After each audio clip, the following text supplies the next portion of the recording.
नमस्कार दोस्तों, स्वागत है आप सभी का आपके अपने YouTube चैनल फिनटेक सॉल्यूशन में। आज हम सीखेंगे शेयर का फंडामेंटल एनालिसिस कैसे किया जाता है। सबसे पहले हम जानेंगे मार्केट कैपिटलाइजेशन क्या होता है, जिसे कंपनी की मार्केट कैप भी बोलते हैं। मार्केट कैप का मतलब शेयर की टोटल वैल्यू होती है। जो शेयर कंपनी ने शेयर होल्डर को इशू किए होते हैं, उसकी जो वैल्यू होती है उसे कंपनी की मार्केट कैप बोलते हैं।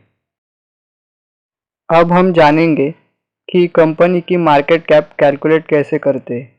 कंपनी के नंबर ऑफ इशूड शेयर को करंट मार्केट प्राइस से मल्टीप्लाई करते ही हमें उस कंपनी की मार्केट कैप मिलती है। फॉर एग्जांपल, अब हम रिलायंस इंडस्ट्री के मार्केट कैप कैलकुलेट करेंगे। तो पहले रिलायंस के number of total issued share चाहिए, जो कि करीब 633 करोड़ 94 लाख 40,720 है, और रिलायंस की करंट मार्केट प्राइस जो कि करीब 1930 है का मल्टीप्लिकेशन करते ही हमें रिलायंस की मार्केट कैप मिलेगी, जो करीब 12,23,512 करोड़ इतनी आती है। मार्केट कैप जान लेने से हमें company large cap, mid cap या स्मॉल कैप है ये समझता है। अब हम जानेंगे पी रेशो क्या होता है। पी रेशो का मतलब है प्राइस टू अर्निंग्स रेशो। अब पी रेशो निकालने के लिए हमें पहले ईपीएस यानी अर्निंग्स पर शेयर निकालनी होगी। अब हमें ईपीएस निकालने के लिए कंपनी की नेट इनकम को average number of outstanding share यानी टोटल शेयर से डिवाइड करना होगा, जिससे हमें कंपनी का ईपीएस मिल जाएगा। आसान भाषा में ईपीएस का मतलब कंपनी आपको प्रति शेयर कितना रेवेन्यू जनरेट कर रही है। अब हम जानेंगे पी रेशो कैसे कैलकुलेट किया जाता है। शेयर की करंट मार्केट प्राइस को उसके ईपीएस यानी अर्निंग पर शेयर से डिवाइड करने से हमें कंपनी का पी रेशो मिल जाएगा। अब हम एग्जाम्पल के लिए रिलायंस का पी रेशो कैलकुलेट करते हैं। तो रिलायंस की करंट मार्केट प्राइस 1930 को उसके मार्च 20 के ईपीएस 58.2 से डिवाइड करते ही हमें रिलायंस का पी मिल जाएगा, जो कि करीब 33.16 आता है। अब हम जानेंगे पी रेशो के फायदे क्या होते हैं। पी रेशो हमें कंपनी से 1 रुपया कमाने के लिए कितने रुपए का निवेश करना पड़ेगा ये बताता है। जैसे कि रिलायंस का पी 33.16 है, इसका मतलब होता है कि रिलायंस में 33.16 का निवेश करने पर रिलायंस हमें 1 रुपया कमा के देगी। पी रेशो हमें शेयर अंडर वैल्यू या ओवर वैल्यू है ये बताता है। अगर पी रेशो 15 से कम हो तो शेयर अंडर वैल्यूड होता है, और अगर पी रेशो 20 से ज़्यादा हो तो शेयर ओवर वैल्यूड होता है। अच्छे शेयर्स का पी हमेशा ज़्यादा होता है। दो अलग सेक्टर के शेयर्स के पी रेशो में कभी भी कंपैरिजन नहीं करना चाहिए।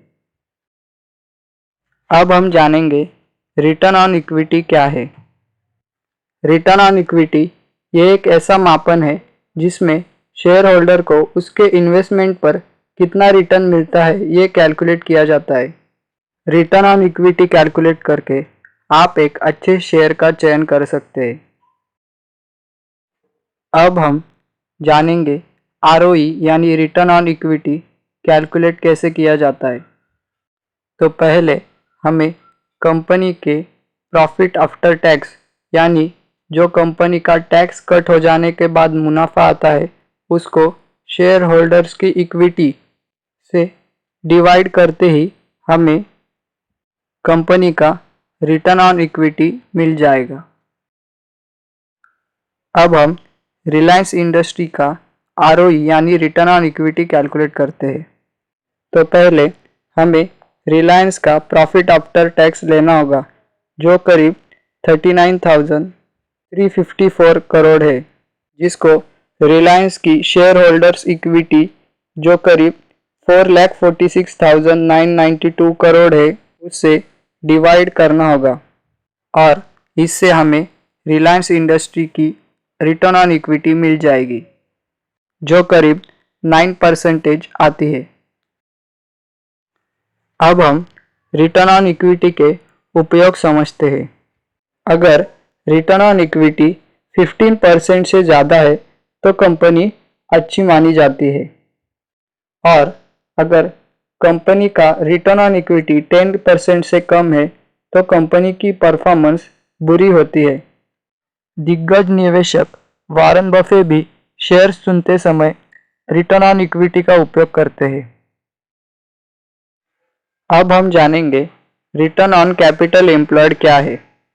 रिटर्न ऑन कैपिटल एम्प्लॉयड यानी ROCE ये एक ऐसा फाइनेंशियल रेशो है जिससे हमें कंपनी में किए गए निवेश पर कंपनी की मुनाफा कमाने की क्षमता जानने में मदद करता है।